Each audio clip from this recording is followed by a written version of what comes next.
Welcome back to Professor Christopher Chapple's lectures on the history of yoga. Let's continue with the next lecture. Om Arihantam Namo Karha. Jainism. Jainism is a very, very, very old religion with its interesting relationship with yoga. Like Buddhism, Jainism originated in northeast India, around the area of modern-day Varanasi. And like Buddhism, Jainism was founded by human beings for whom we have historical record. Jainism, however, predates Buddhism by several hundred years, and we know that the Buddhists often would recruit people from Jainism to join their faith. In Jainism, there are 24 remarkable teachers whose stories and lives become paradigmatic for the Jains that follow. And the most recent of those living masters was called Mahavira, who lived during the lifetime of the Buddha, which is some 500 years before the Common Era. And we know that he and his forebears taught a very particular way of viewing the world, a way of viewing the world that privileges and honors each and every life force named Jiva in Jainism, and that this worldview states that jivas have always been here, they will always be here, and no jiva is the same as any other jiva. And each jiva, through the course of life after life after life, in this realm of unending birth, death, and rebirth, through the commitment to various activities known as karma, has a choice to make. And either the karmas get piled on thicker and deeper, or if the spiritual impulse has taken command, the Jaina will enter a pathway of purification through which the karmas become released. And that path of purification became adopted by Patanjali as the gateway, the very first anga of Patanjali's Ashtanga yoga system. For the Jains, nonviolence, truthfulness, not stealing, sexual restraint, and non-possession become the keystone for spiritual freedom. Mahavira gathered hundreds of thousands who followed his teachings in regard to the performance of spiritual life.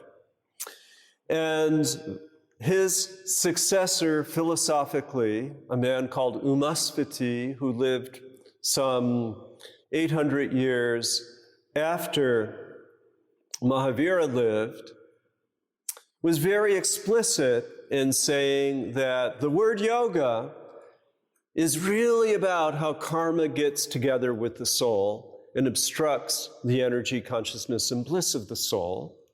It was very explicit that the process of spiritual life must be referred to as moving toward a-yoga, moving toward disjointing that karma from the soul.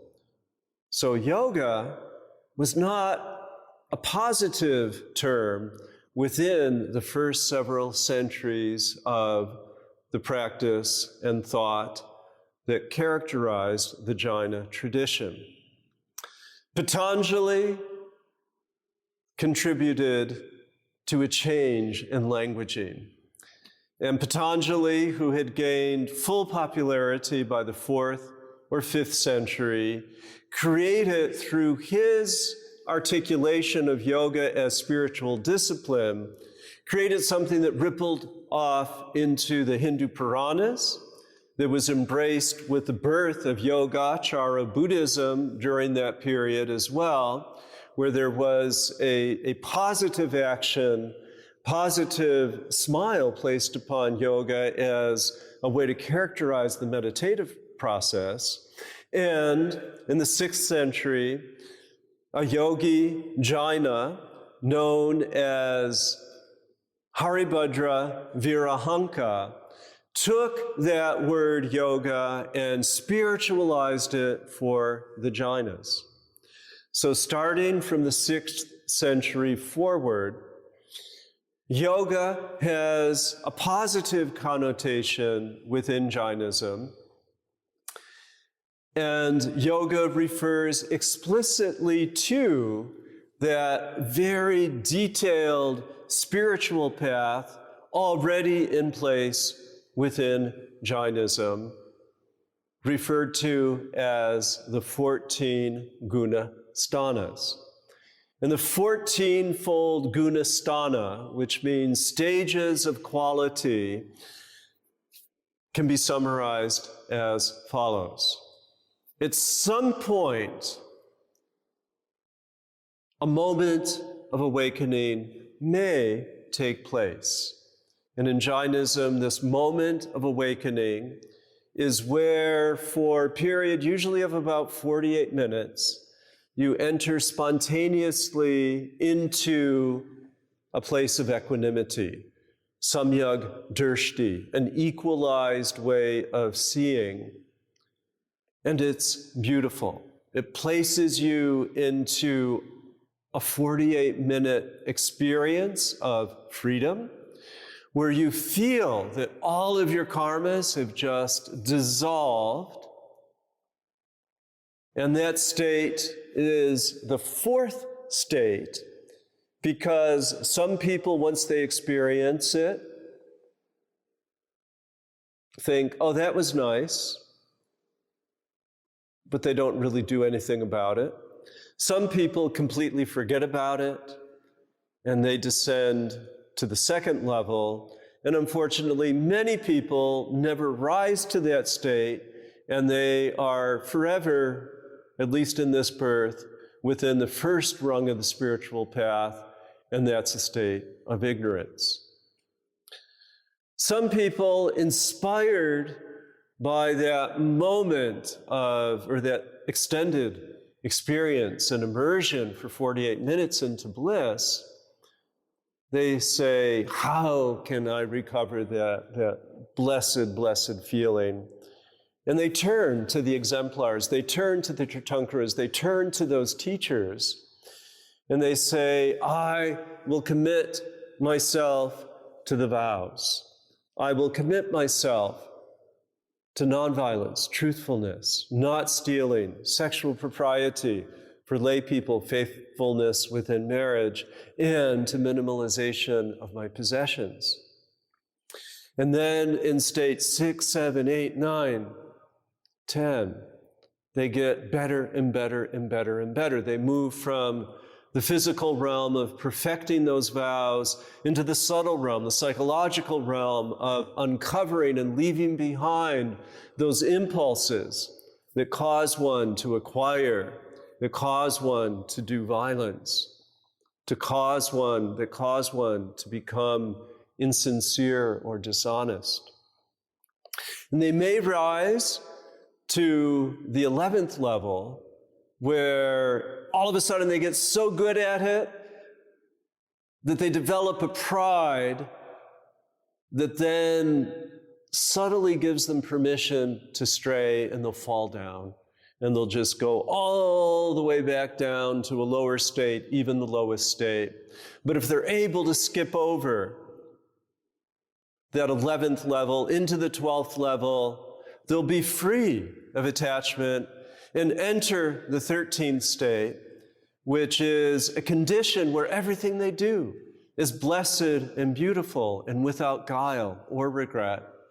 So that when they enter into that final experience, passing beyond this body, rather than taking another body, they carry that body into the realm called the Siddhaloka, the realm of freedom, populated by unknown numbers of blessed souls who dwell forever on their own mountain peak, gazing down with their energy and their consciousness and their bliss from that place of perfect, abiding, eternal happiness and awareness. Okay, so that's the large frame narrative of Jainism. And when Haribhadra Virahanka in the 6th century saw the need to think about that whole experience in terms of yoga, he developed a 5-fold yoga. He knew about Patanjali, and he said, I think I can make this a little bit more simple. So he re-articulated the spiritual path, the yoga path, as beginning with self-reflection, beginning with adhyatma, beginning with a recognition of the reality of the jiva, of the soul, and a reality of karma.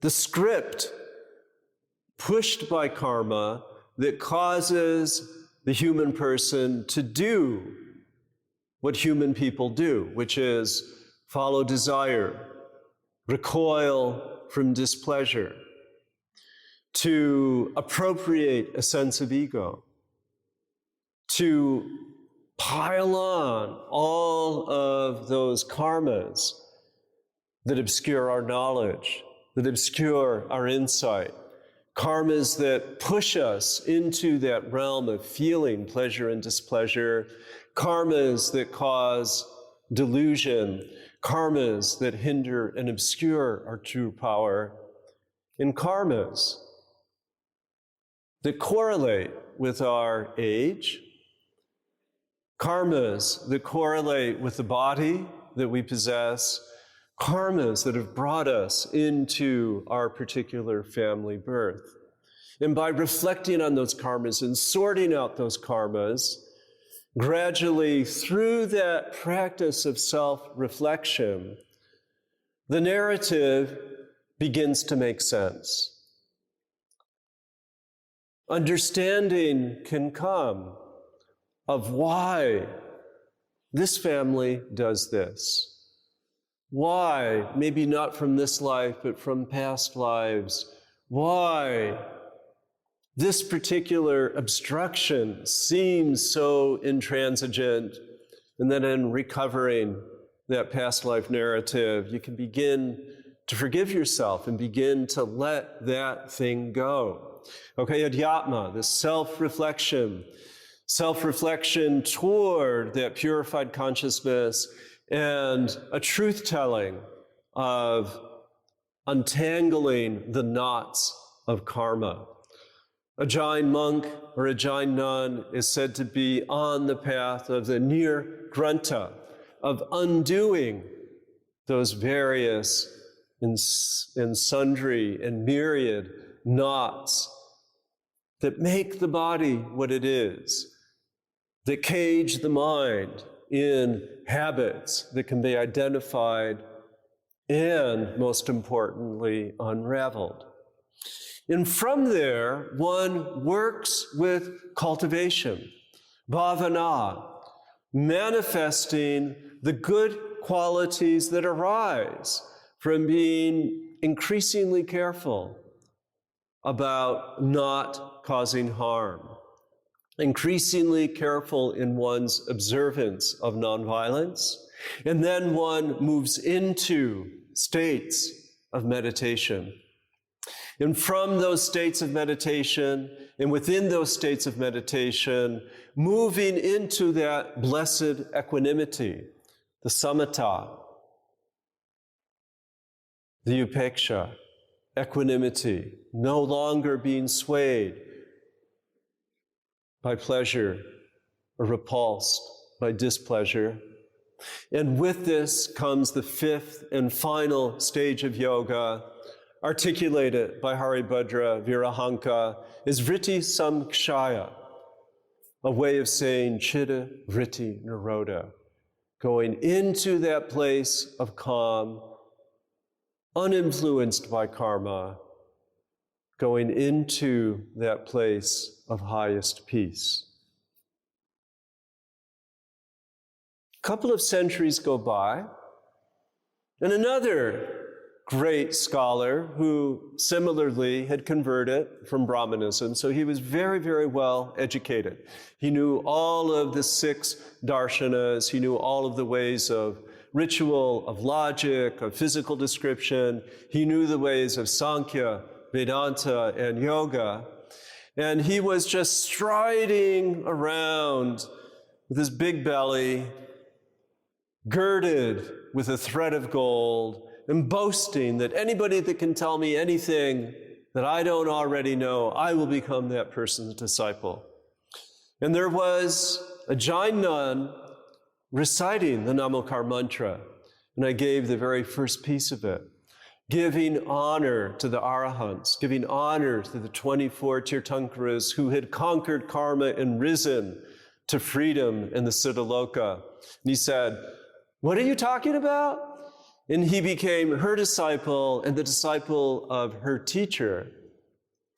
And then he took all of his knowledge that he had come into this path with from the Hindu tradition, and he sent his nephews out to learn from the Buddhists about all of the teachings of Buddhism.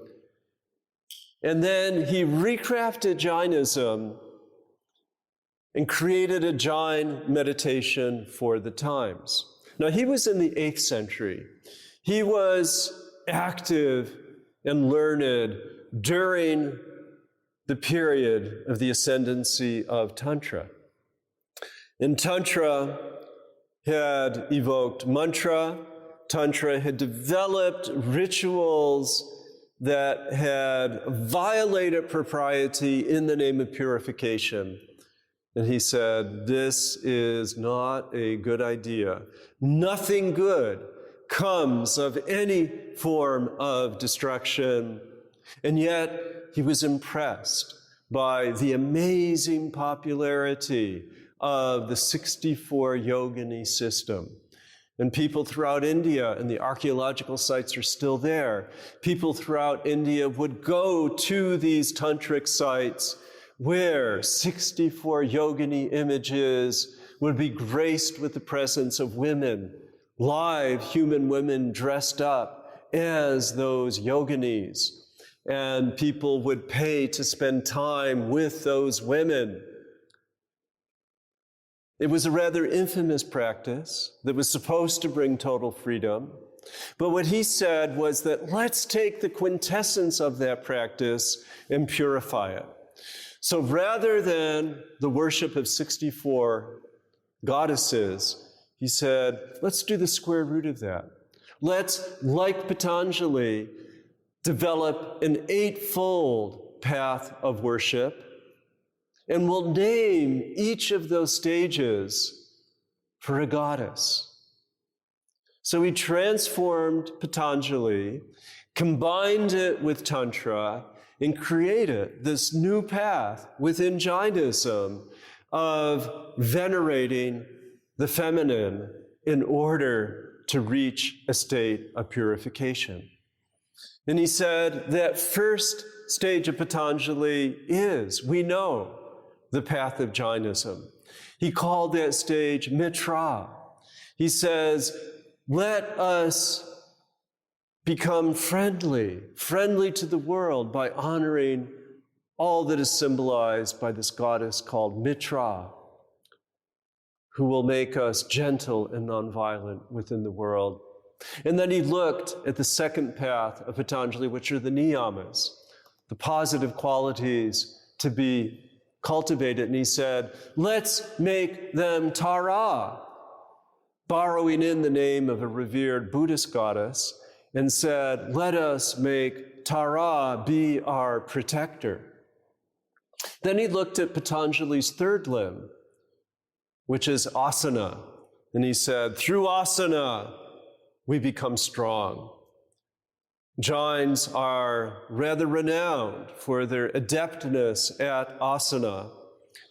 And he titled that asana limb as Bala, the goddess of bodily strength. And then he examined pranayama.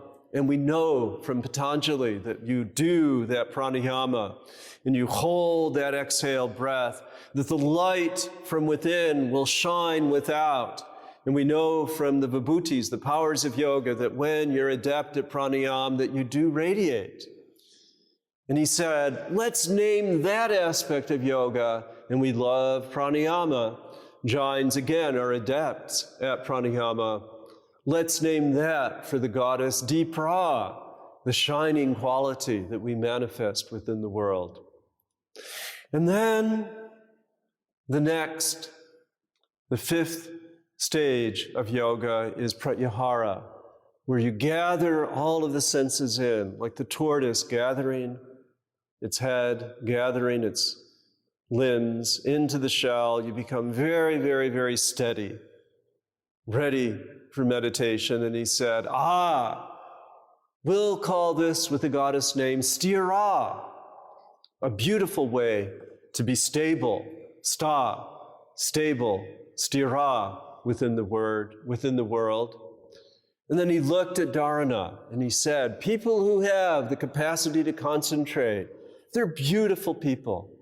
Like this goddess we will invoke, Kanta. He named meditation, through which one becomes radiant after the goddess Prabha, and the light shining forward into the world. And then for that level of freedom called samadhi in yoga, he said, this is where we get a glimpse of what it's like to be in the Siddhaloka. This samadhi state is the state of the highest. This I will call para, echoing the highest tantra and enabling Jainism to become a conversation partner with the tantrikas without surrendering their philosophical commitment to the integrity and possible freedom of the individual through strict and abiding adherence to that all-important vow of ahimsa, the vow of nonviolence. Om Namaha Jina.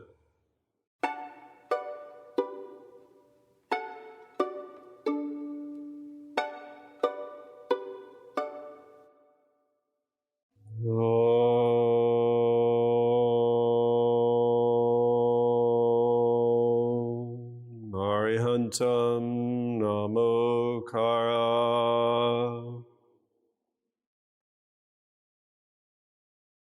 Jainism and Jain Yoga remained dynamic and continues to be dynamic with the unfolding of history.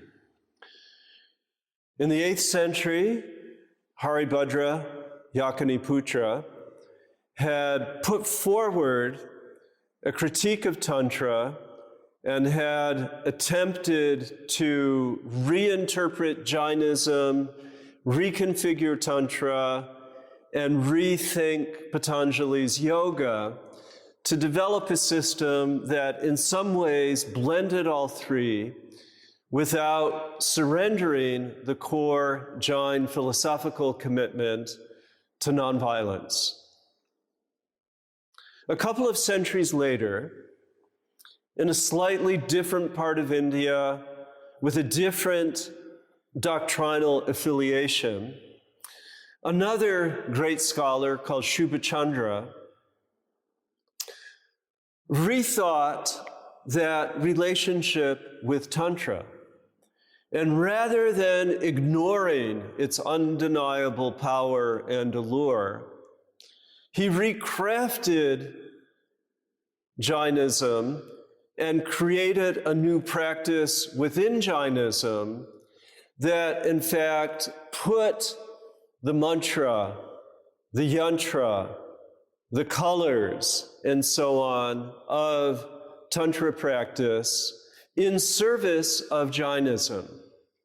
Again, without surrendering the Jain commitment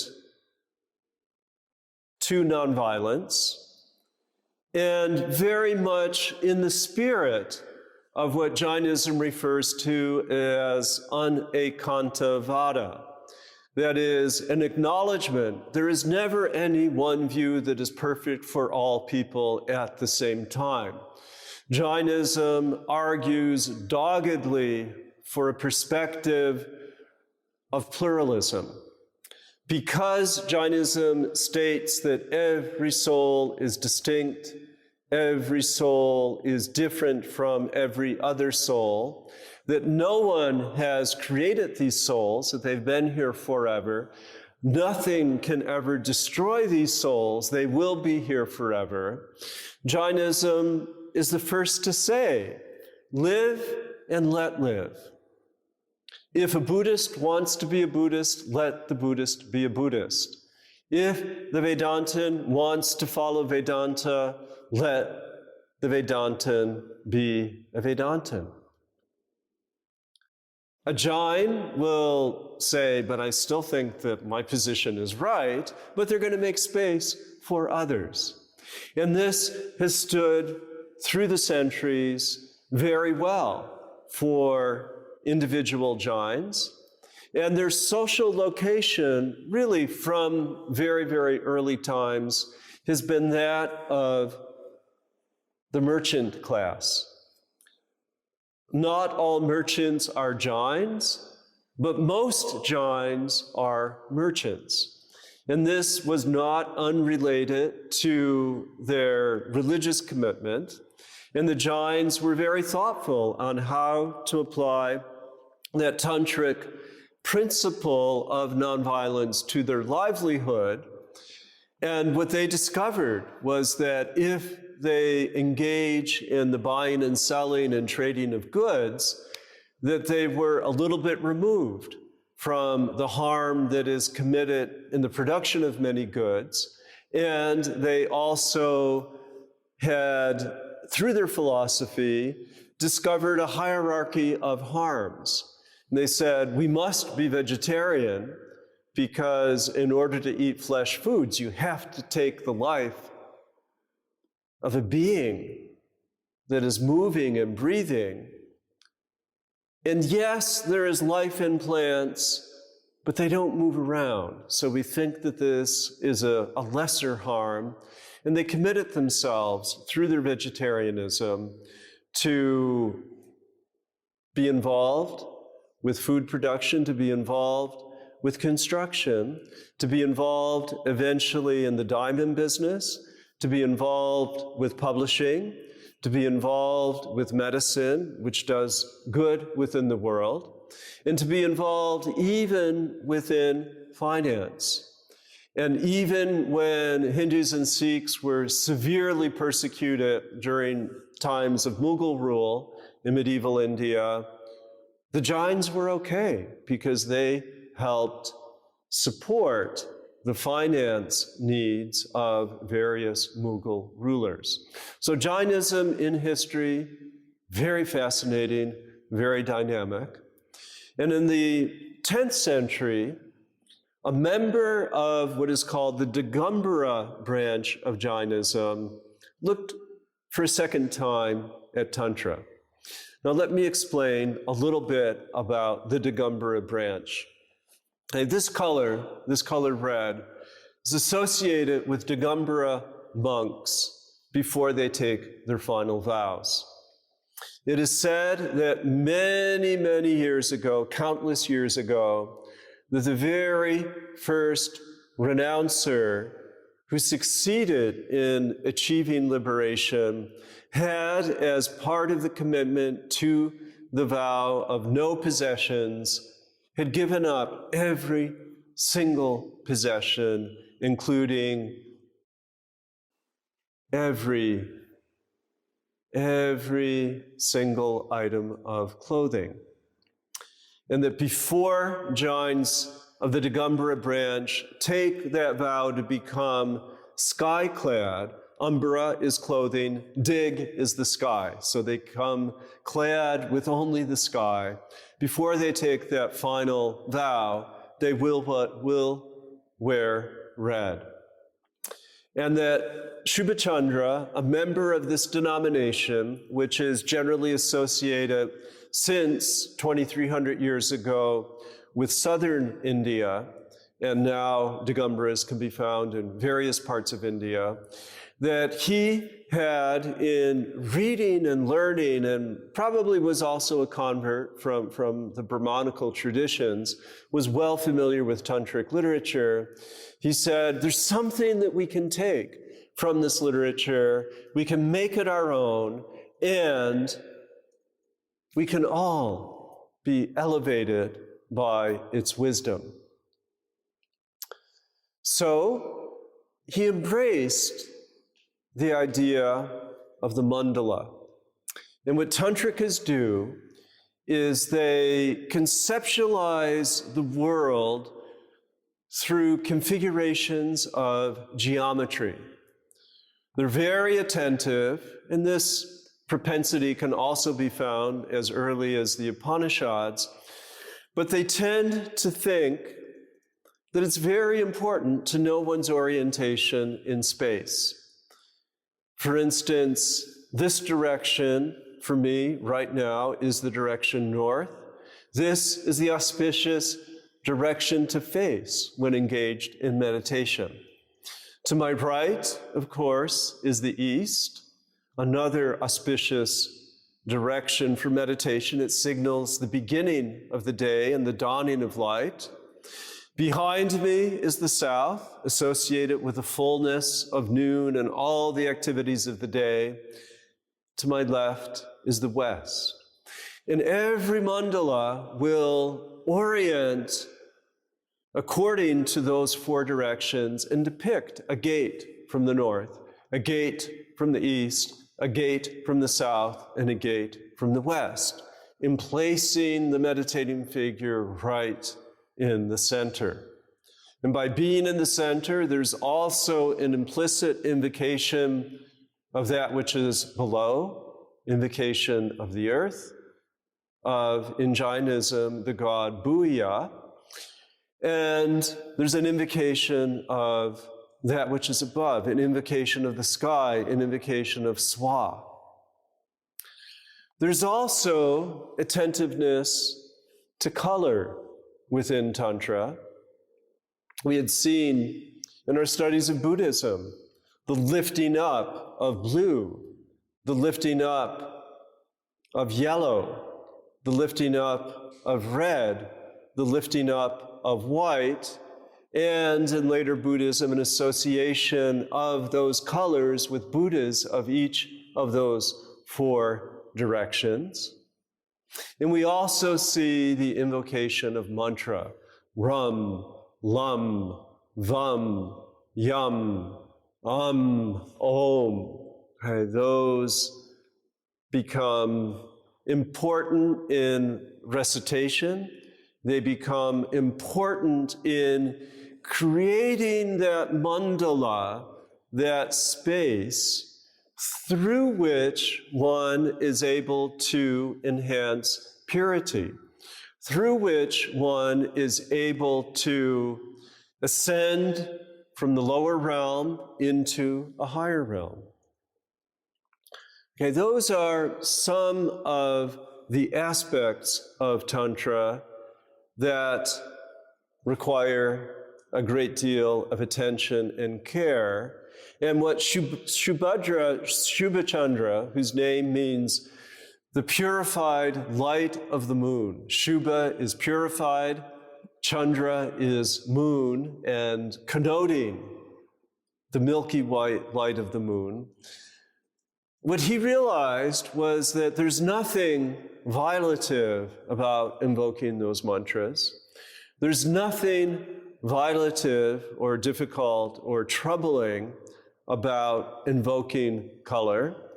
He realized there's nothing that troubles one by thinking geometrically. So he took the teachings, but he changed them. In the Hindu texts and in the Buddhist texts, it's always earth, water, fire, air, and space. And what he did was change that order. And he changed the order to earth, and then he invoked fire, and then invoked breath, and then invoked water, and then invoked space. There's a narrative within the classic text known as the Gyanarnava that sets a template for Jain meditation. This template was later taken up, another century later, by a Svetambara scholar saint who had converted from Hinduism to Jainism, who was present at the court of the king, who himself had converted from Shaivism to Jainism, Vatsupala. And this great sage saint, Hemachandra, wrote a work called the Yoga Shastra that shows the full marriage of Jainism, Ashtanga Yoga, and Tantra. In chapter after chapter, he describes asana. He, in fact, gives the earliest record for non-Padma asana postures. He also gives in detail, chapter after chapter, on how to do very complicated pranayams. He invites in some of the Hinduism of Ayurveda about how to live a long life through proper diet, and also how to watch for the prognostications, the signs of impending death. And then, borrowing from Shubhachandra, he describes in great detail meditations that can be raudra, meditations that can lead you into the realm of the vile. And then he describes shukla meditations, meditations that lead the Jain practitioner into states of increased and increasing purity. This manual, the Yoga Shastra, remains the go-to text for Jains, as it has been so since the 12th century. And as we look at this meditation, and we go through the steps of this meditation, we're entering into a history of Jain yoga that continues right up to the present. So it begins as follows. The advice is given to take stock of all of your karmas. Remember, karmas are real. The narrative is important, and you must understand how all of those configurations of obstruction play out in this life and why they've been put there within this life, and reach back and give a little narrative about past life. And know that very, very well. And visualize that in terms of the 8 petals of a lotus. Okay? 4 of them associated with impurity and klesha, and 4 of them simply the stuff of the present moment, of your body and your family and your lifespan and your awareness. 4 of them obstructing your knowledge, obstructing your ability to think clearly, obstructing your ability to shine and radiate, obstructing your innate goodness. And place all of your knowledge of those karmas visually within these petals of a lotus, rising up from the dirt. Invoke all that you know of the earth in its golden, tawny, brownish color, and inscribe each of those earthly petals with your narrative, with that karma that obstructs. And then invite in the purifying fires of tapas. And this tapas consists of the good work that you've done for all of those years, following nonviolence, truthfulness, not stealing, fidelity in marriage, and minimization of all the stuff that you own, all of the stuff to which you've been too attached mentally. And you let it burn. You let it burn. You let it burn, and you let it light up that 8-petaled lotus. And you visualize yourself as floating in the center of those burning petals, in the center of a conflagration. And as it's burning, you feel the heat of that purifying power, and you begin to breathe. You begin to take vayu, begin to take the wind in very, very quickly. And you do 30 rounds of Bhastrika, 30 rounds of Kapalabhati. You perform pranayama and you link your inner wind with the outer wind.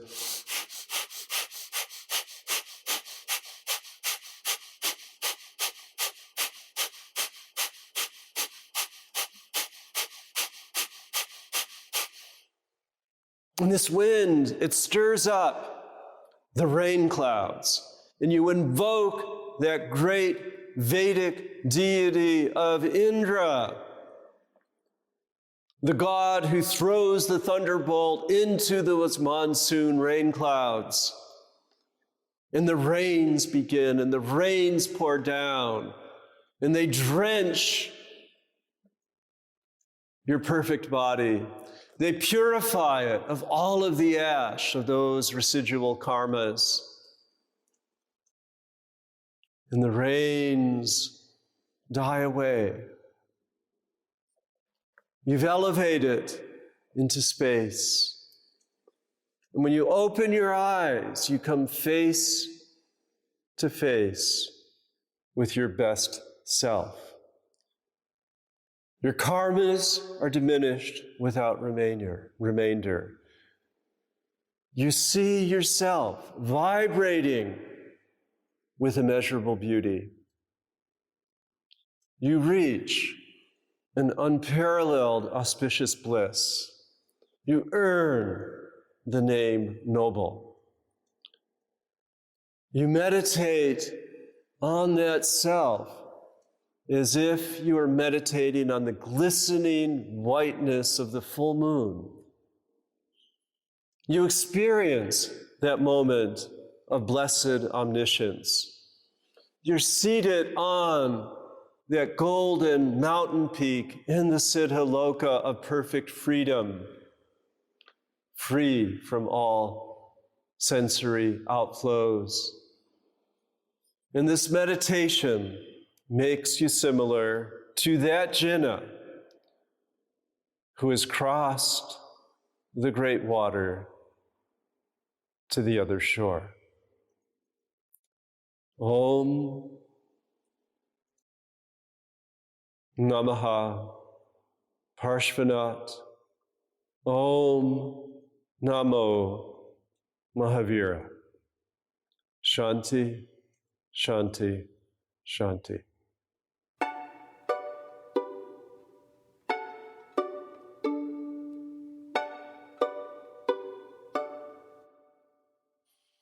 Om Acharya Namaha. Om Yogi Namakara. Om Sadhu Namakara. Jainism reveres the teachers of the past and honors and worships the teachers of the present. Professor John Court has translated some of these honorings and beautiful poetry from the medieval period up to the present that lift up the ideal of the Jain yogi. The yogi is firm in practice. His body is naked. His two arms hang down.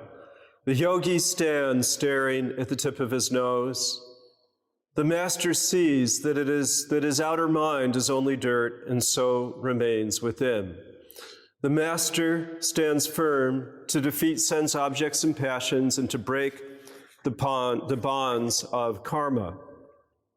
He lives outdoors, on hills and in the forest. He considers the mountain cave as a palace. The slab of rock practices equanimity like him. He uses the moon as his lamp. Deer are his friends. His food is made of asceticism. Knowledge is his pure water. Sadhu, sadhu, sadhu. When I first learned of Jainism some many years ago, the extremes observed by these yogis were a little bit off-putting. And in conversation with Professor Jaini at UC Berkeley, he advised, don't make a judgment until you take darshan. In other words, in order to decide if this is folly or wisdom, might it not be better to go directly to the source? And because the great teachers of this faith generally refuse to engage any artificial means of travel, including airplanes, it's quite a necessity to travel to India to be in the company of those who by Jains are called saints. So starting in 1989, I began to visit every few years, and now every year, with leaders of this remarkable form of yoga, and have received the blessings of knowledge as well as encouragement to think about spirituality and to think about yoga with fresh spectacles through this encounter with Jainism. Is one of India's most ancient traditions. It has much to offer. Fortunately, there are now many new avenues for learning about Jainism, but some years ago, in 1989, it was not easy to find out about the practice of yoga within Jainism.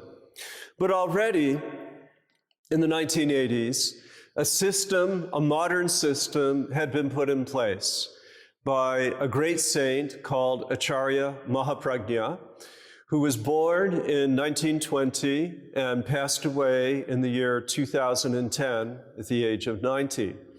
And I had the good fortune of meeting him in 1989 and times since that time, and learned about his very modern, but in many ways very traditional Jain practice of taking from culture, and in the case of this century, learning from modern science and incorporating both scientific perspectives as well as practices from diverse traditions, building on what had already been put forward through the creative work of Hemachandra, Shubhachandra, and others some centuries prior. He developed a system which is called Preksha Dhyan. And Preksha means something that's right in front of the eyes, and Dhyan is the Sanskrit word for meditating. And back in 1989, I had the good fortune of a one-on-one session in this very modern, very Jain form of yoga. And it includes, of course, breathing exercises. It includes some practice of asana, including the seated pose, as well as a posture known as Kayotsarga, simply standing, as we heard in the hymn earlier, with hands by the sides and standing for as long as 48 minutes, with the notion that during those 48 minutes, by abstaining from movement, no karmas enter or occlude your living space. And that practice is rather remarkable, and a little bit like Shavasana or Shivasana in Hatha Yoga, it can be very difficult to just stand or to just even lie down without moving. And the electromagnetic energies within the body may become agitated, and blissfully, thankfully, quite often, they can become quite still. So those two aspects of Jainism, part of the tradition since the beginning, are certainly incorporated into Preksha Yoga. And with the breathing, there are many complex forms of pranayama employed within Preksha Dhyan, including alternate nostril breathing, including the rapid style of breathing, including diaphragmatic breathing, and making certain that all energization possible takes place through full and complete inhale and full and complete emptying through the exhale. The hold can be rather dramatic in the style of classical Patanjali yoga, and this amalgam of practice culminates to a certain degree in this particular system with visualization of energy centers within the body. And as with the practices of Tantra, there are color visualizations associated with each of the different chakras in Preksha Dhyan. However, these do not correlate to the traditional tantric system, but in fact are based on colored research that was done in California in the 1970s. So in this progression of going through from the power to the heart, to the throat, to the third eye, to the penumbra of consciousness, or I should say the umbrella of consciousness that adorns the human body, just as the hoods of the cobra snake adorn and signify the energetic body and protect the physical body of Lord Parshvanath. So also within Preksha Dhyan, one is invited to feel at the core of the body an ascent from the color green, visualizing as best possible the placement of green as the earth-like foundation upon which the world is built. Then visualizing blue, visualizing water, the purification of the flow, perhaps associated with the heart. Red, the robustness associated with speaking forth. The chakra, which is called akendra, the energy center of the throat, rising to the color yellow, perhaps in a certain way evoking the rising sun, evoking the central, the third eye, and then white. White, like the color of the full moon, is the color of purification. Many Jains, and particularly and specifically the Jains of the Svetambara, or the white-clad group, will wear white to signal to the world their commitment toward purity. And this color white is used, in a sense, to allow a purification of all of the energetic system through this process of progressive yoga. In visiting many times to Jain Vishva Bharati, which is a 100-acre campus dedicated to the study and practice of Jain yoga in the western state of Rajasthan, one encounters hundreds of young people who are considering entering monastic order. One encounters dozens of monastics who are living day by day according to the principles and precepts of traditional Jainism, as well as immersing themselves daily in this very updated version called Preksha Dhyan. So this, in a sense, is a gift to the world. And now Jain samanis, who are generally young women who have not yet taken their final sadhvi vow, and as such are allowed to travel, have open centers in Texas and in Florida and in London, where they give counsel, they give advice, and they hold training sessions on how to stabilize the mind through this very particular and very modern Jain yoga meditation system. Another encounter of modern Jain yoga that I would like to share is with another acharya, another great teacher, called Acharya Shiv Muni, still living, very vital. And one day we went on retreat in the middle of a bustling neighborhood within the northern reaches of Delhi in India. And we spent the entire day participating in sitting for a very long period, watching the breath, standing and allowing the karmas to dispel, to get a sense of what it means to have that vertical experience of standing meditation.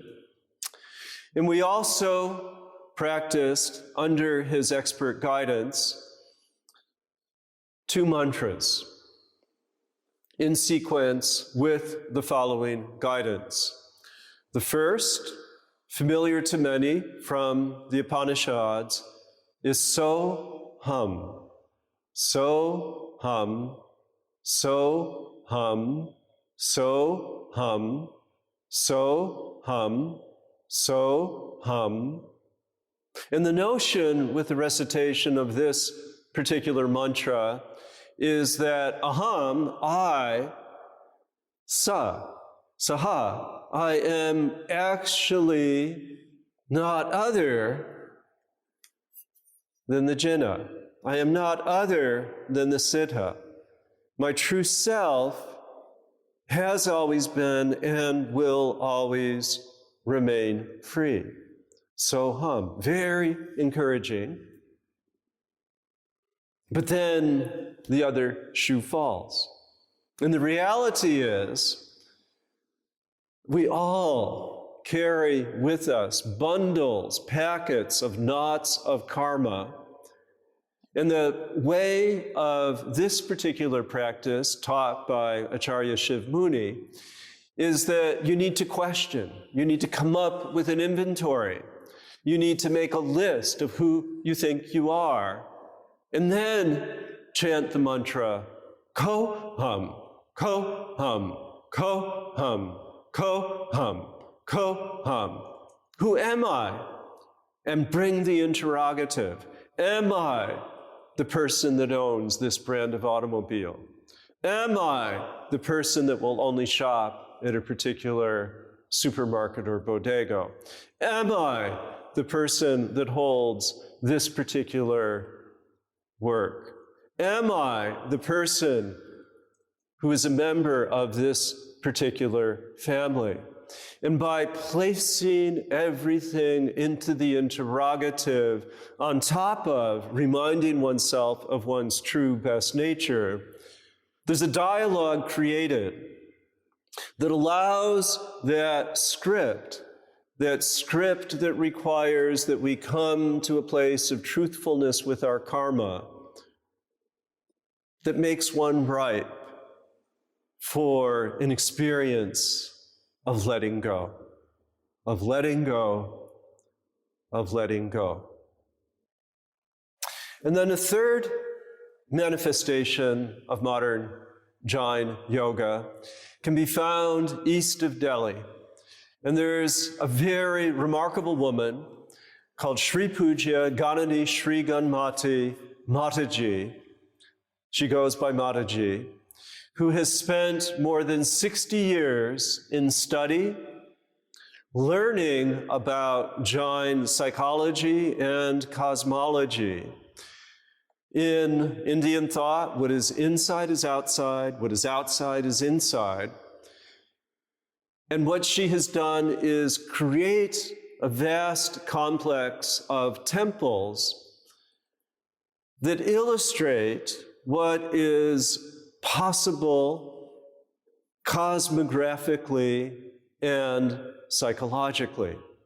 Now, Jain psychology states that in the lower reaches of our body, we carry hell. And hell has 7 domains.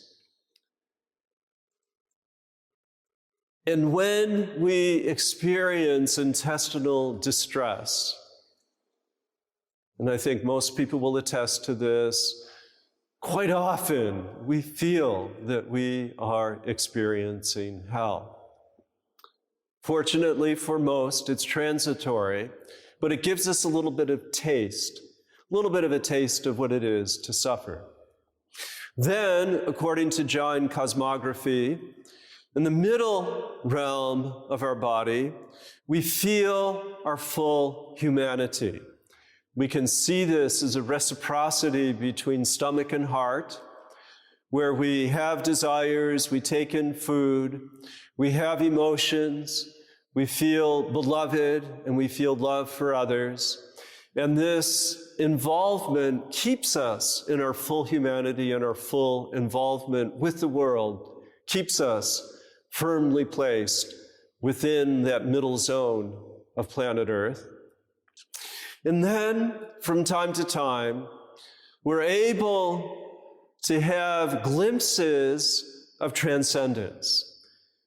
Martin Luther, as a Protestant, as a reformer of Christianity, said, the gateway to know what heaven will be like is to learn to sing. Similarly, the recitation of mantra, this rising up of energy within the throat and echoing that energy through the palate and the sinuses and with all of the operations of the cranium, that ascent that we feel through music, through chant, that gives us a little bit of a glimpse of what it's like to experience one of the 32 heavens. Okay, a singular earth, 7 hells, 32 heavens. In meditation, for even an instant, there can be an ascent to the Siddhaloka. And as we traversed these temples, And as we went to a temple called the Ashtapad Temple, we made 8 yogic-like circuits in virtual darkness before emerging into a temple complex high above the fertile plain of Hastinapur. And we caught a glimpse for our minutes up there of what it's like to rise above and to gaze on everything happening below. And with that, we felt that bodily connection, knowing that in Jainism, the pathway of yoga regards the body to be a temple and regards every temple to be a script for encouraging the practice of nonviolence, of self-improvement, so that one can be elevated to that place of one's best self.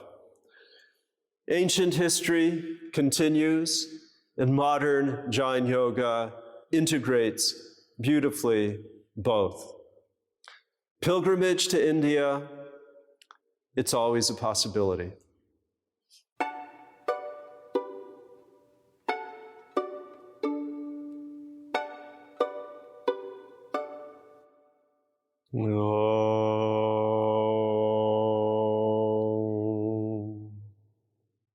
Shanti, Shanti, Shanti.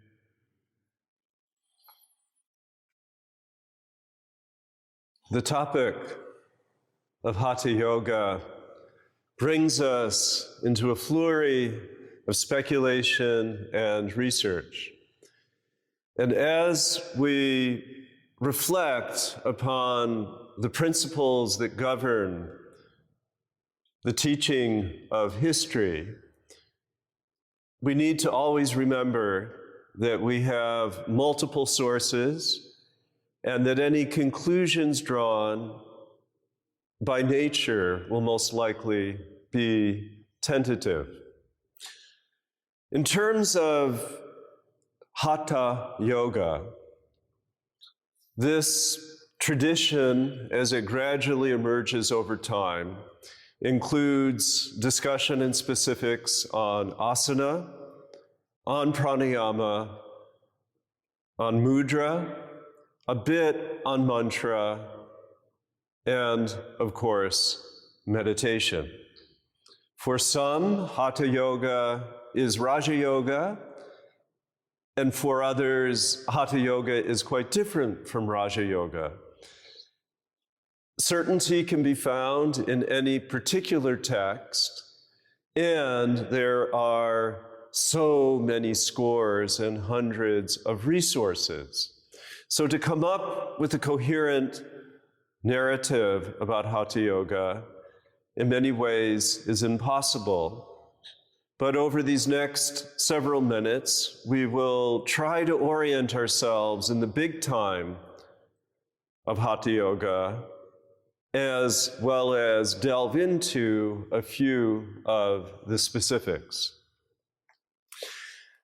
Now, if we look at the Indus Valley Seals, we see that seemingly meditative figure surrounded with animals.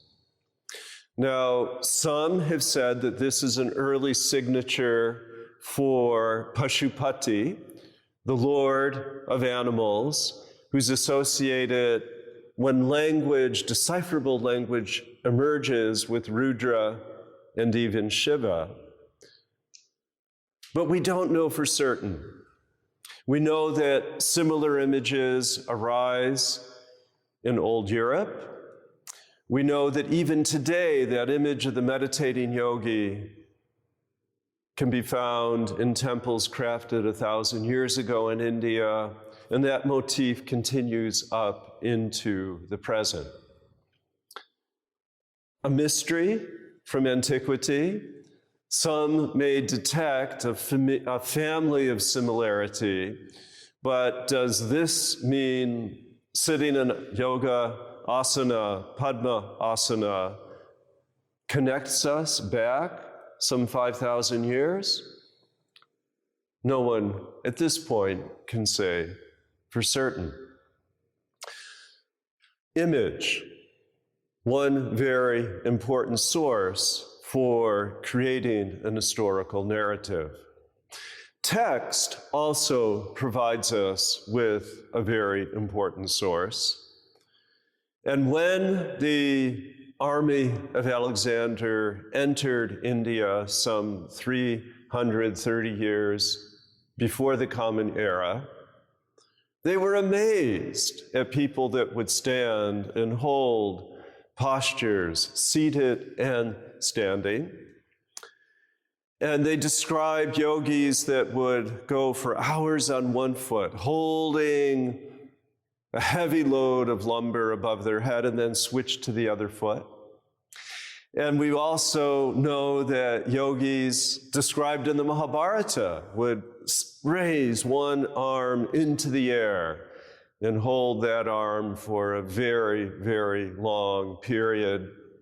We know that Draupadi stood on one foot, invoking the jackal to cry out. And again, this physicality, the animality connecting, these motifs, these memes, if you will, echo from the images, echo from the early literature.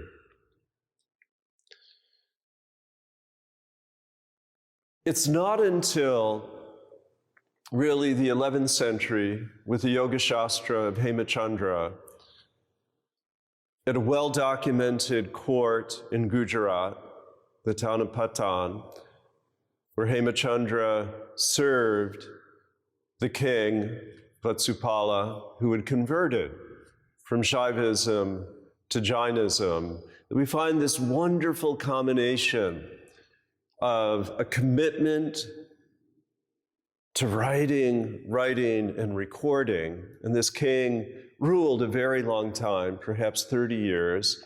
And we know a great deal. It's come down to us through history. And we get this little snapshot of what was important at that time. And we know that the yoga being circulated, named yoga, included asana, it included pranayama, it included various forms of meditation. And from this, we begin with this very, very early document to gain confidence in moving forward. I also want to point out the material culture of 1,000 years ago.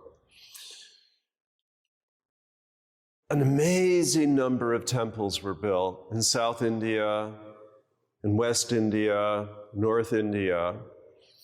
And perhaps the most famous, and many of them still stand today, are the 1,000-pillared temples. And you gaze down their remarkable expanse, and you see pillar after pillar after pillar inscribed, sometimes with animals, sometimes with identifiable gods and goddesses, sometimes with people in meditation pose, and not only in the temples, but even in these city gates going back 1,000 years, one can see yoga postures such as Mayur, such as the forward bend, even some acrobatic poses such as chakrasana or the wheel.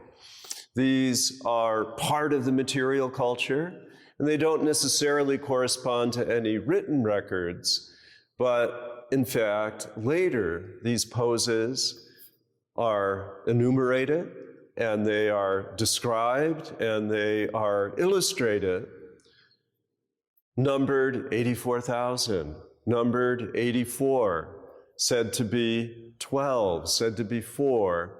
We have an accounting for these yoga poses that reaches full expression by the 15th century, but not a whole lot earlier than that. Now, I've noted already that this early tradition of Hatha Yoga includes asana, pranayama, and meditation. Another text from the 11th century that in fact becomes absorbed and reflected a little bit within Hemachandra's Yoga Shastra is called the Amanaska. And the Amanaska specifies that the greatest state of yoga is entering into a moment of dissolution, a moment of laya, a moment where all of the fluctuations, all of the perturbed states of mind are brought to a place of rest. So rather than it being manas, which would be the active mind, this is amanas, the no mind state. And this no mind state is later associated with the rise of Kundalini. And this correlates to what we find in classical yoga as Chitta Vritti Nirodha. Chitta Vritti Nirodha linked as well to these states of samadhi.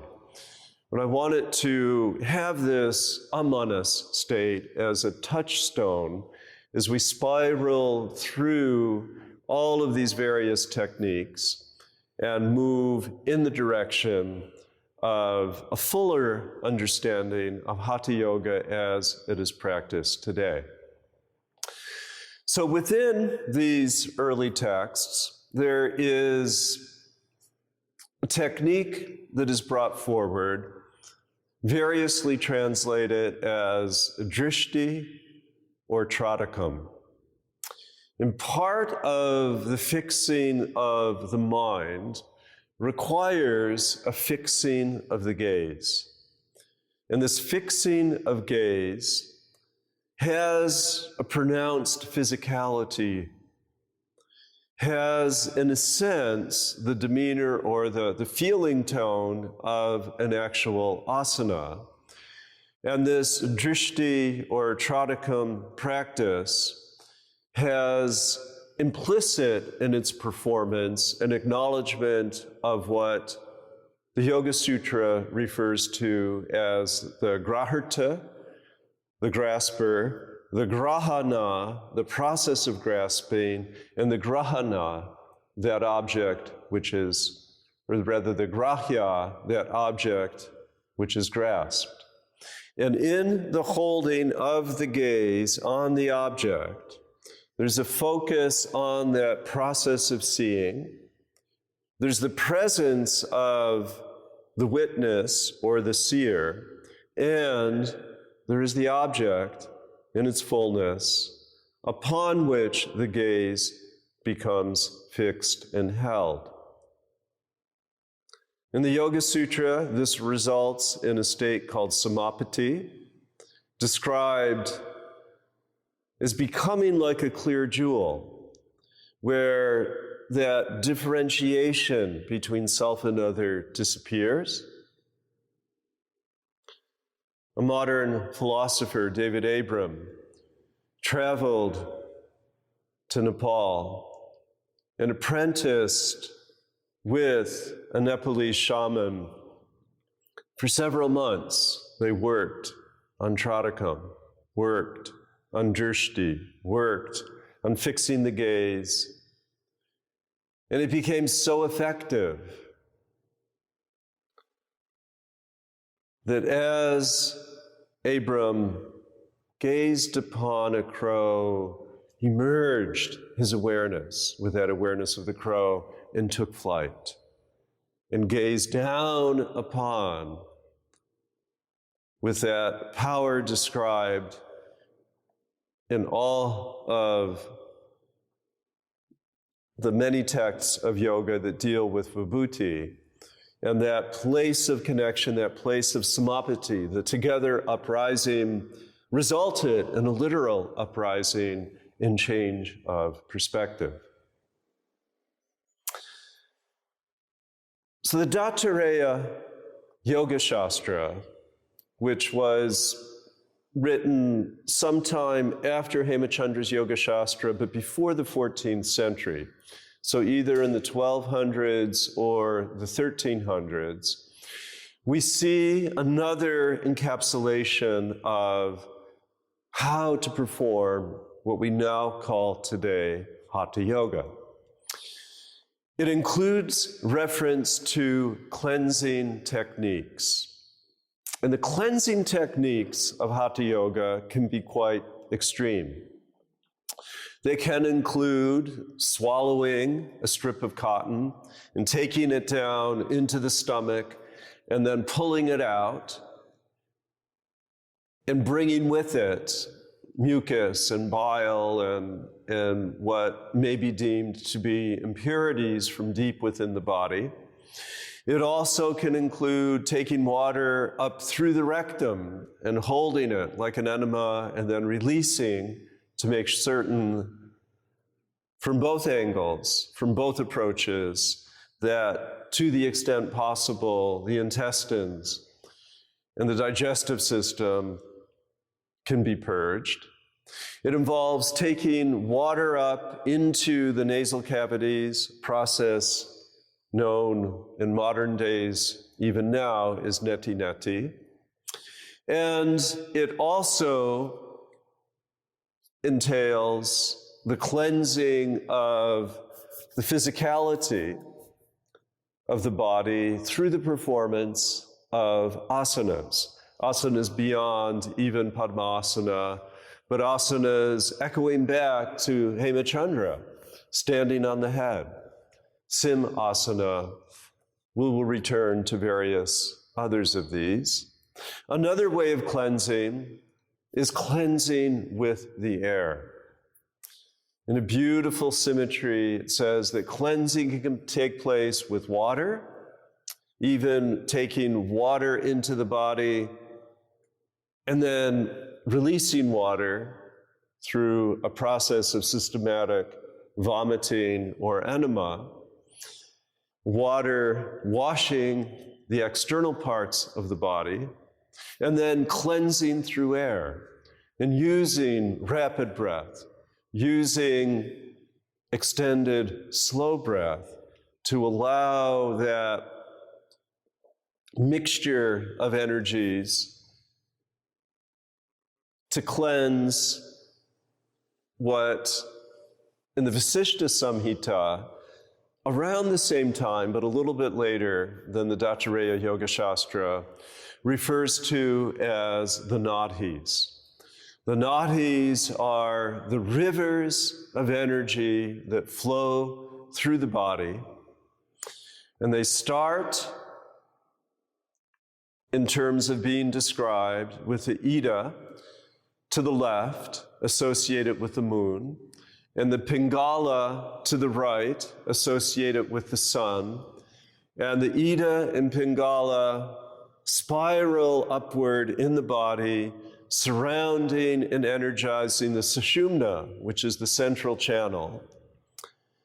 And in these early texts, we get a description of the Kundalini, that goddess at the base of the spine, twisted 3 times around, and that through these breathings, that purified body can energize that Kundalini through the Ida and Pingala to ascend through various chakras and ascend to a place of union within the upper reaches. And this links Hatha Yoga to Tantra. And this combined set of techniques, according to the Dattareya Yoga Shastra, unfolds in 4 stages.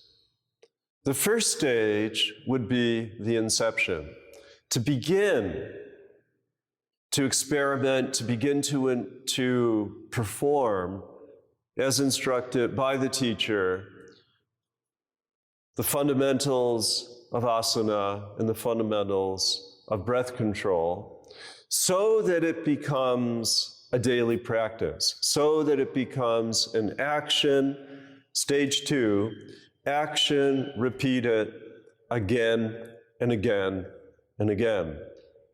This leads to an accumulation, a reserve, a bank, samskaras of positivity that counter other samskaras. And as this purification unfolds, the 4th stage after accumulation will be completion.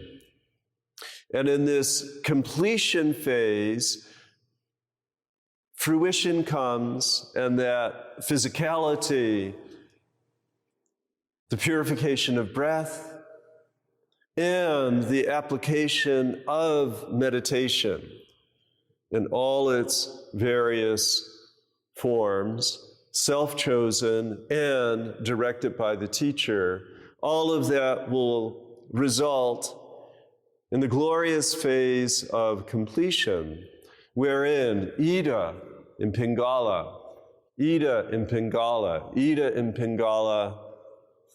generating the energies, the pranas upward, will find a union in that place of amanaska, in that place of quiet, in that place where sun and moon join together, in that place where Shiva and Shakti find through their complementarity that state of union resulting in bliss.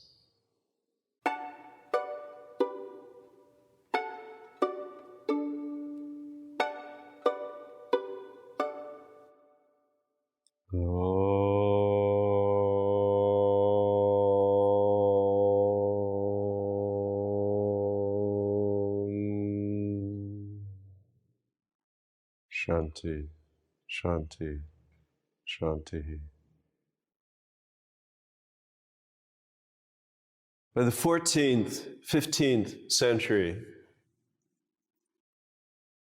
yoga had attained a certain state of completion, and that these aspects of asana were thoroughly described in the literature, illustrated in manuscript materials, and clearly being promulgated at the courts, within communities.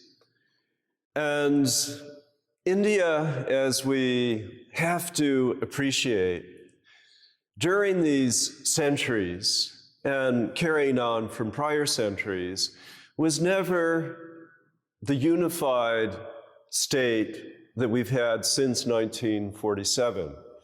India, up until and throughout both the Mughal period and the period of British and a little bit of Portuguese and French occupation,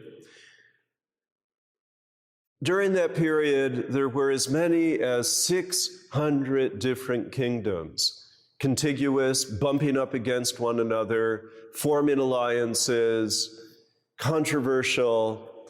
But each of those 600 kings benefited from having strength in his position, if it were a Raja, or her position, if it were a Rani or a Maharani, having strength in terms of that strength providing legitimacy for rule. Yoga became a means to solidify that legitimacy, and having yogis at court to give advice became a very, very important part of these many, many different kingdoms that were to be found in all of the various regions of India. And the king would turn, or the queen would turn, to the yogi for advice on breathing, for advice on exercise and for advice on devotion and meditation. The Brahmin priests would conduct the rituals, but the yogis were there for a very different purpose, quite often the purpose of creating power within the royal body, and then encouraging and advising that king on how to execute power. And this made yoga a topic of great fascination even beyond India. The Arabs, who traded frequently up and down the coast of India, as well as through the overland Khyber Pass, the Arabs created a text called the Haz al-Hayat that summarized the benefits and the specifics about how to do asana and pranayama, and these texts became popular within the Arab world. And the Persians created the Bar al-Hayat in the 16th century, and this text beautifully illustrated. It's within the Chester Beatty Library and in Dublin, in Ireland. And this text is a great resource for understanding the different poses which are illustrated and understanding the different techniques, particularly of pranayama, which are given in great detail. This interest in yoga also went over the Himalayas into Tibet. And there's one text, the Lung Sang by De Mig, from the 15th century that includes descriptions of asana. And according to one of the many stories of the origins of modern yoga, Krishnamacharya is said to have traveled up into that region of Central Asia to learn some of the Tibetan techniques and bring them back. We know in the Tibetan tradition that there was a great yogi, Tilopa, a yogi, Naropa, whose teachings were brought by Milarepa, or rather by the translator Marpa, who became the teacher of Milarepa, and that these early, from almost 1,000 years ago, teachings included aspects of Hatha Yoga, including descriptions of chakras. The chakras are the more elevated chakras, as well as techniques, particularly for breathing, as well as for meditation. During this early period, a great figure came forth called Gorakshnath. And Gorakshnath, the teacher Goraksh, was credited with amalgamating yoga science, creating it and bringing it forward. In Bengal, a text was created called the Goraksh Bija, which is sort of the seed of the teachings of Gorakshnath. There is a city in northern India near the Nepal border called Gorakhpur, and this includes a magnificent temple in honor of this yogi. And right at the heart of the temple area of Kathmandu, there is a similar temple honoring Gorakshnath, the great yoga teacher. During this medieval period, there were Kanpat yogis who followed these yoga teachings and were completely identifiable by these very large earrings that were made of metal and caused an elongation of their ears. And these yogis, the Kanpat yogis, would circulate through northern India over into Nepal, and again, at the service of the royal court, would give people of royal family one-on-one instruction on pranayama, on diet, on asana, on meditation, and bring about in individuals the power to capture what Patanjali had described much earlier is the wonderful powers of beauty, the wonderful powers of strength, the wonderful powers of language acquisition, vital within India, which remains to this day a polyglot nation. Most Indians, just by virtue of living in India, will pick up over the course of their lifetime 5 or 7 languages. And this is a skill that is enhanced through the concentration powers of yoga, the skill of clairvoyance, as well as the skill of the gift of long life.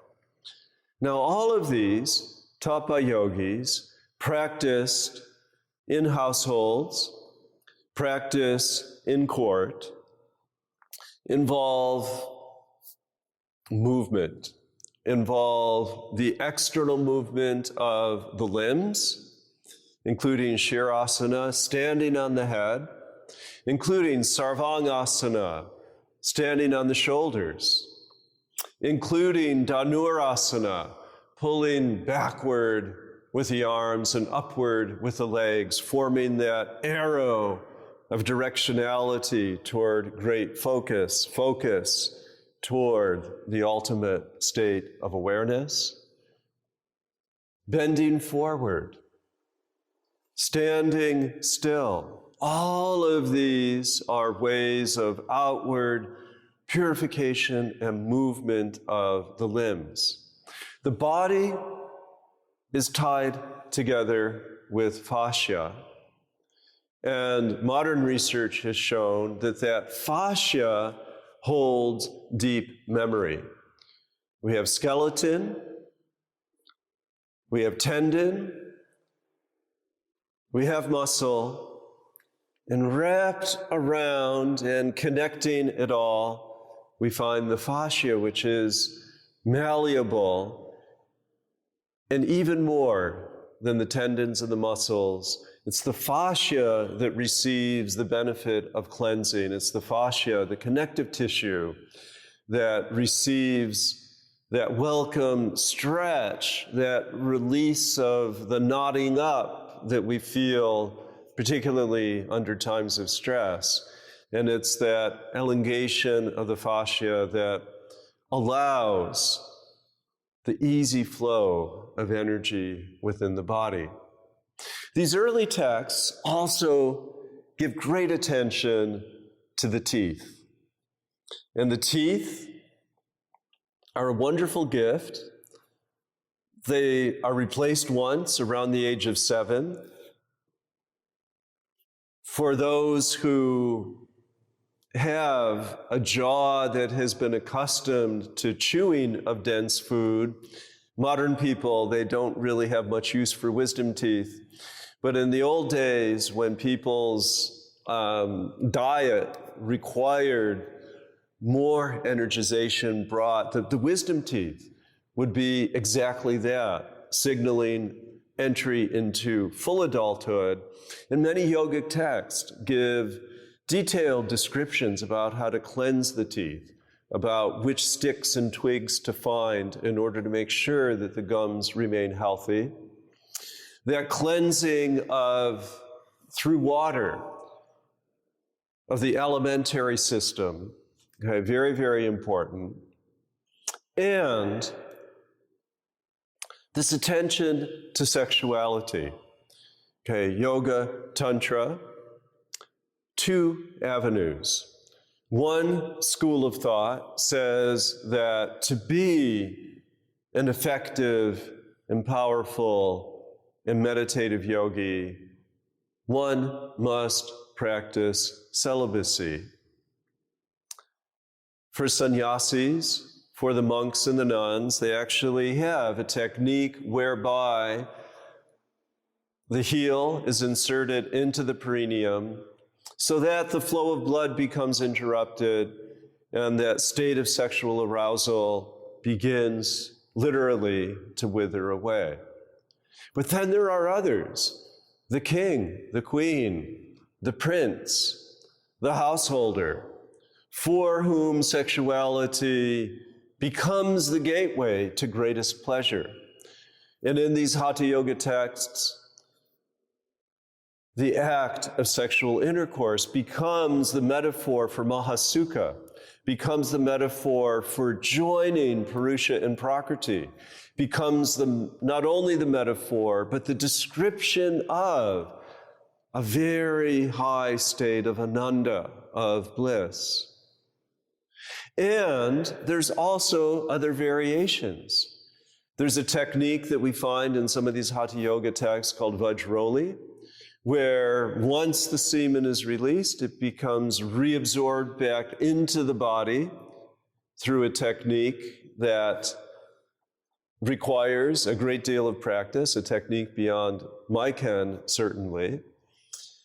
But there is a willingness to acknowledge that this remarkable energy, this remarkable sexual energy that is found in the lower reaches of the body, holds something that, according to the Hatha Yoga's texts, can be talked about in terms of bindu and bija. Bindu, drop, bija, seed, and that this energy can be elevated away from those lower energy centers through the crossing of Ida and Pingala into the higher domain of chakras. Some of the yoga texts and tantra texts talk about 16 chakras, 12 chakras, 9 chakras, 8 chakras, so many different ways to think about the chakras. But in the 19th century and early 20th century, a man called Sir John Woodruff, alias Arthur Avalon, probed all of these Hatha Yoga and Tantra texts, went to the Tibetan sources as well, and gave us, for the modern world, a way of thinking about this long scientific experiment as follows: that at the base of the spine, correlating to the region of the anus, there is an energy center called Muladhara. Some of the yoga texts say that circling around the perineum, around the anus, one can find the sleeping Kundalini.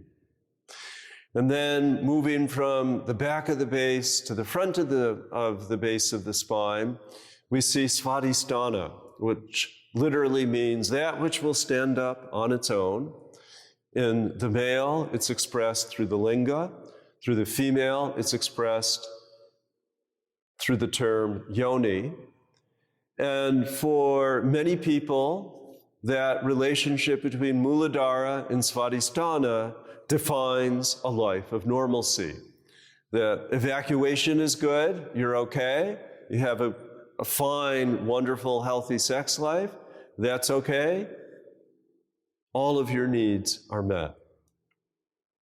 But according to this system of energetic ascent, there resides in the region of the solar plexus a third, a higher state of energy, which according to some is called the Manipura, which means the city of jewels. And for others, it's called the Nabhi, which is cognate with the English word navel. And it refers to all of that energy around the stomach, the liver, the small intestine, the large intestine, the kidneys, all of those functionings of digestion, preliminary to elimination. And again, to be able to bring relaxation to that zone that accepts so much tension and can result in various forms of ulcerative colitis and ulcers themselves, that through the pranayama that massages that whole area, the Nabhi and Manipura can become a seat for abiding joy. to be visualized as a lotus, to be linked in various traditions with various mantras, and to become a center of solace and power. And then rising above, and again, through the instrument of breath, rising above in the Hatha Yoga text, the crossover point between Ida and Pingala found within the heart.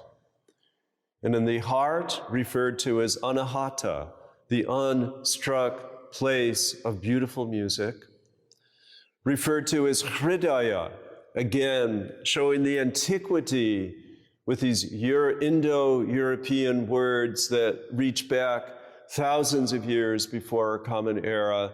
Hrid, heart, khur, okay, the heart, the Hridaya, this is the place of emotion. This is the place, according to the Tibetans, where our true mind resides. This is the place where we feel that sense of bhakti, we feel that sense of love. And in Hatha Yoga, we find many ways to settle back down. Proto-Hatha Yoga, found in the Yoga Sutra of Patanjali, starts the chakra system in the belly, has it rise up to the throat, the Vishuddha chakra, and from the Vishuddha chakra to go to what is later called the Ajna chakra, the Sahasrara chakra, that place of light within the head, that place where we connect to the ascended souls dwelling in the Siddhaloka, that place of perfection.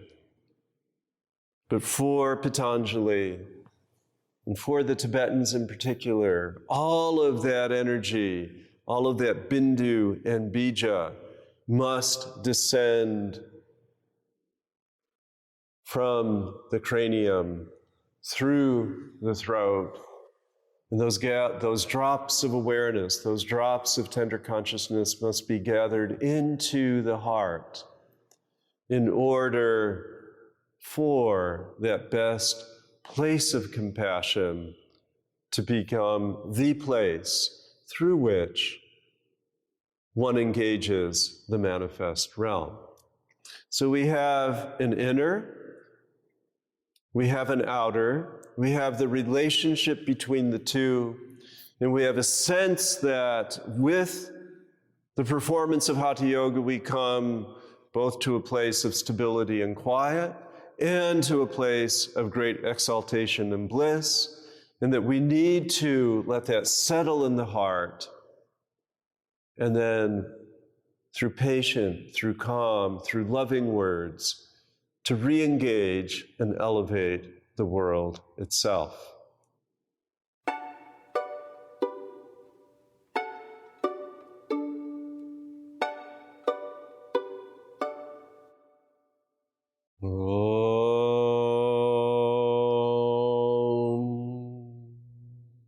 Shanti, Shanti, Shanti.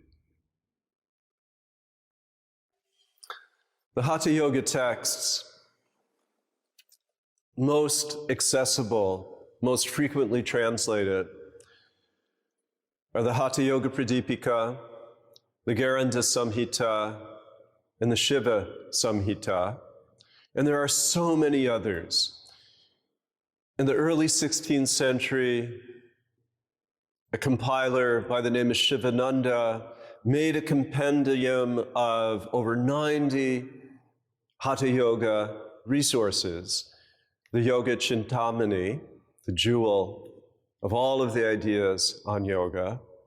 And from these, we can find enduring themes from that medieval period, the medieval period where the Hindu kings needed and wanted yoga, the Mughal emperors needed and wanted yoga, when the villagers would practice and incorporate these aspects of yoga into their daily rhythm. And the other thing about yoga that I find very important to keep in mind is that the Kanpat yogis were very, very, I hate to use the word low caste, but they were not Brahmins, they were not Kshatriyas, they were not merchants. They were working class people. There's a horizontality to the human body that places yoga on a level playing field among all populations. So I want to underscore that yoga is not the exclusive property of elites, but yoga can be found at all of the various strata of society.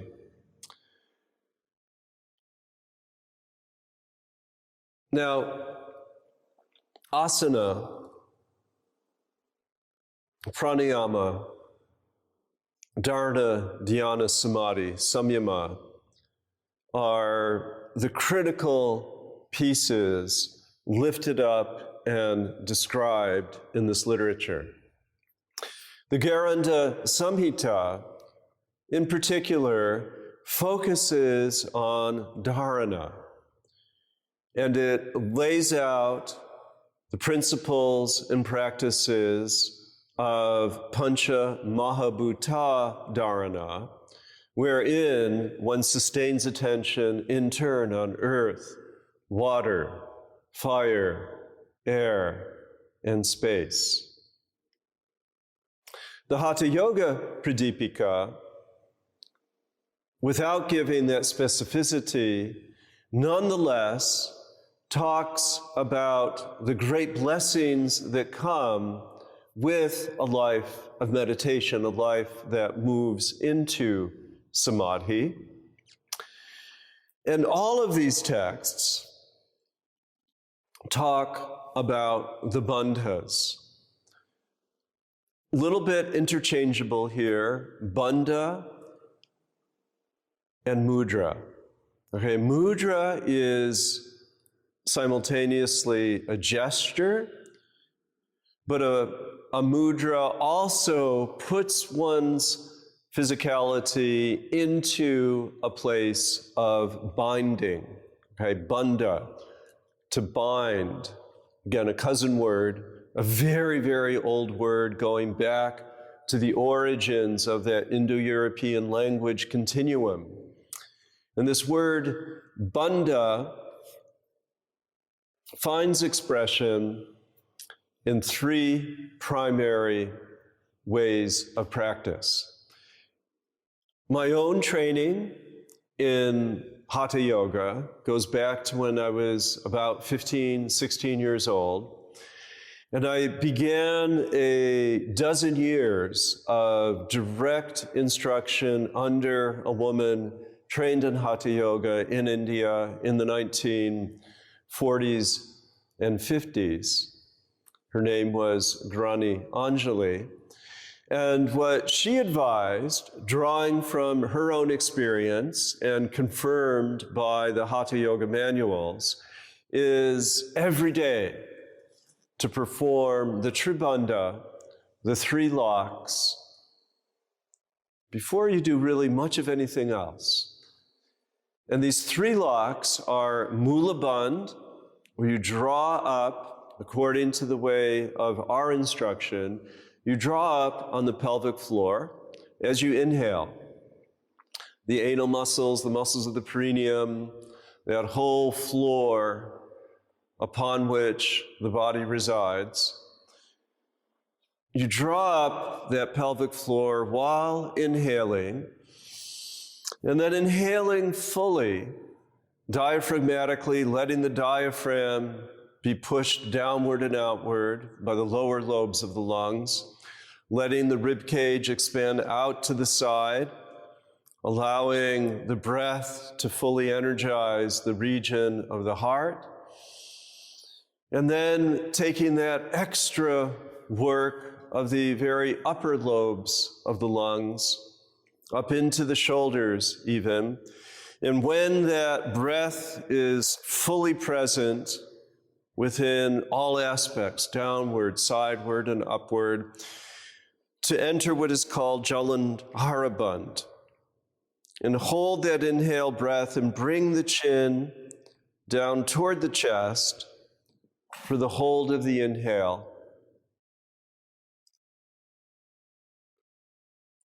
And allow that prana, allow that energy to circulate. And then slowly releasing that lower Mulabandh and releasing the Jalandharabandh to exhale, exhale, exhale.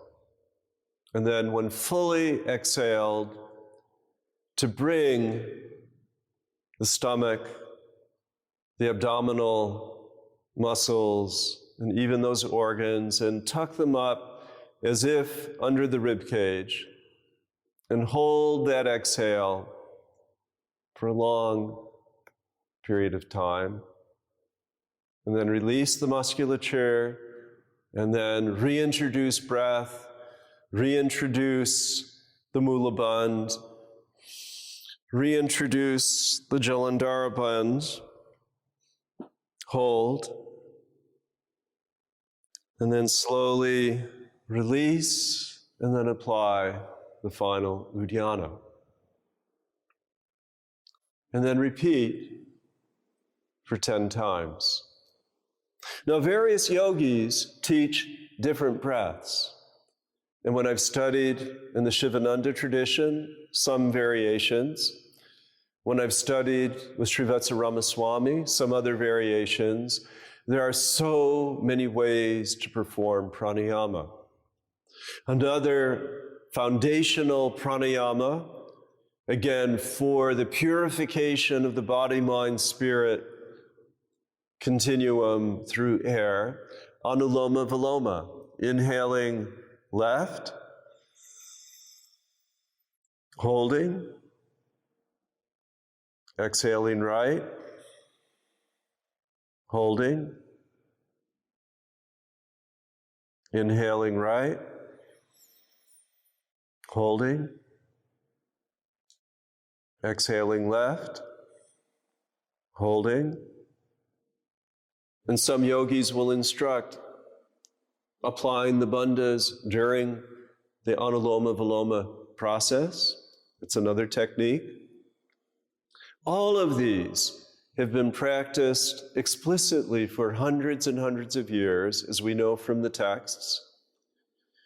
And for each of the pranayama practices, and for each of the various asana practices, we find in the classical literature different benefits that are listed. And now, starting almost 100 years ago, at Dr. Yogendra's Academy, the Yoga Institute in Bombay, and at Kaivalyananda, Kaivalyananda, the great science researcher of yoga from some 90 years ago, and his research institute at Lonavala, near Pune. And more recently, going back about 30, 40 years ago, I first visited there shortly after they opened at Vivekananda Kendra's S. Vyas Yoga Research Station. And even more recently, with the Patanjali Center, opened by Yogi Ramdev in the north of India. All of this is coming under close scrutiny, not only in some ways confirming the early observations that were made by the composers of these texts so many years ago, but also bringing it into the realm of modern science. Very fascinating how Hatha Yoga has captured the imagination of so many millions throughout the world now. And how can we encourage people to develop an informed practice? We know that yogis were at court. We know that in Mysore, Krishnamacharya was brought by the Maharaja of Mysore to provide direct instruction. And we know that Krishnamacharya himself was an innovator. And he had studied all manner of different forms of yoga. He had visited that research institute established by Kuvalyananda. It's said that he went up to Tibet, that he traveled, and he gathered nectar from so many different teachers.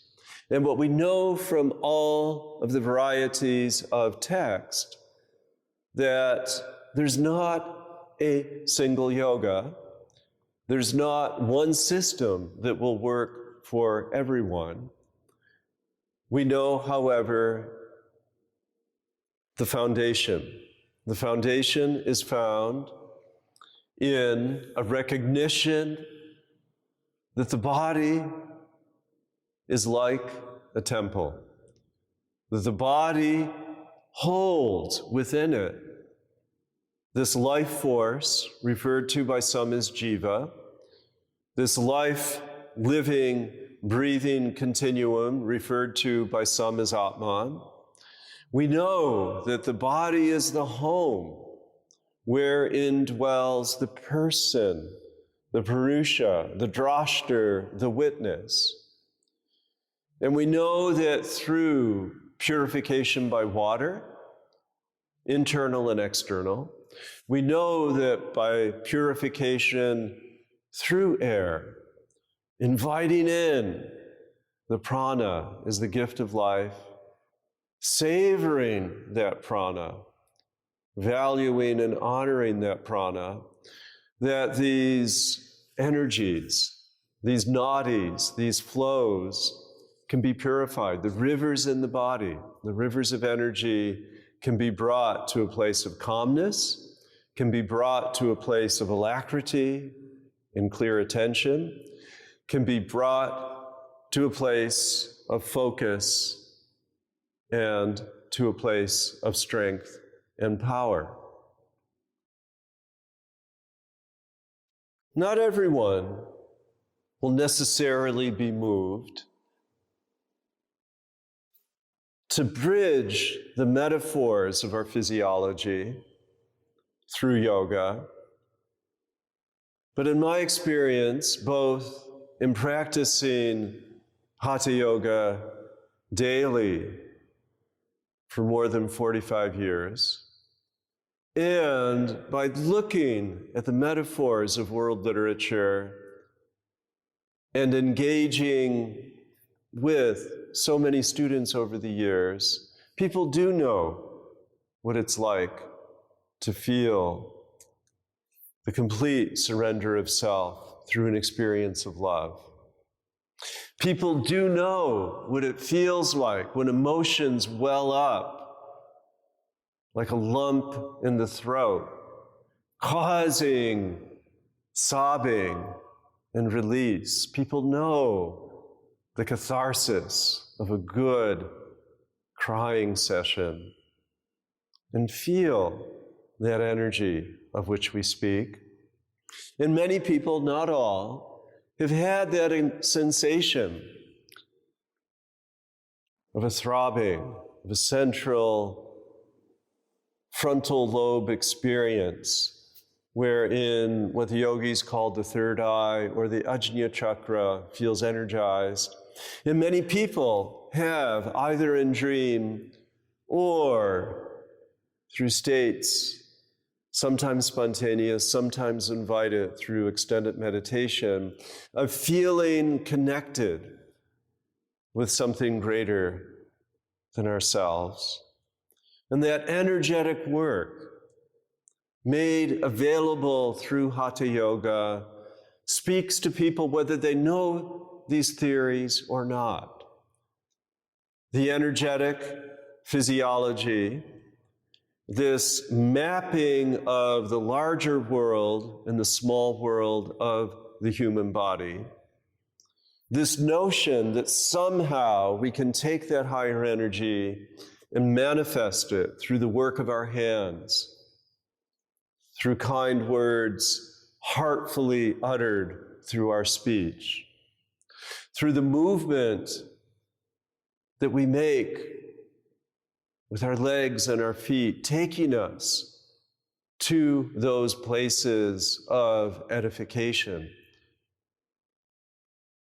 through the quieting of the body, whereby we're able to come to a place of dignity. Okay, all of that can be found described in detail in these beautiful texts of Hatha Yoga. And in the Garanda Samhita, which is one of my favorites, is a description of meditation newly rendered by Mallinson and by Singleton that I'd like to share. There are said to be three types of meditation: gross, luminous, and subtle. Gross is of an image, meditating upon perhaps a statue, and luminous is of light, just pure presence within space. Subtle meditation is of the point, the bindu. It is Brahman, and Kundalini is the ultimate deity. Kundalini at the base of the spine rising up, Brahman coming from the heavens and entering the mood through meditation. The yogi should visualize a sublime ocean of nectar in the heart, with an island of jewels in its middle whose sand is made of gemstones. In every direction there are kundama trees, beautiful flowering trees with fragrance of jasmine, with abundant flowers, with the scent of malati, malika, jati, kesara, kampaka, parijata, stalapadma flowers, right, like flowers of jasmine. In the middle, the yogi should imagine an enchanting, wish-fulfilling tree whose four branches are the four Vedas. And this tree permanently bears flowers and fruits. Bees buzz and call there. That yogi should steady the body and visualize a great jeweled pavilion. In the middle, visualize a delightful throne on which is found the Ishtadevatas, which is found that person to whom one aspires. Meditate on that chosen deity's form and visualize a beautiful lotus vibrating with the syllables ha, sa, ksha, ma, la, wa, ra, yam, ha, sa, ka, frem. Visualize that those syllables transform one's sense of body, and that guru, that teacher, that chosen personage after which you to aspire, that you aspire to model yourself, that person is garlanded with white flowers, and then bring it all inside.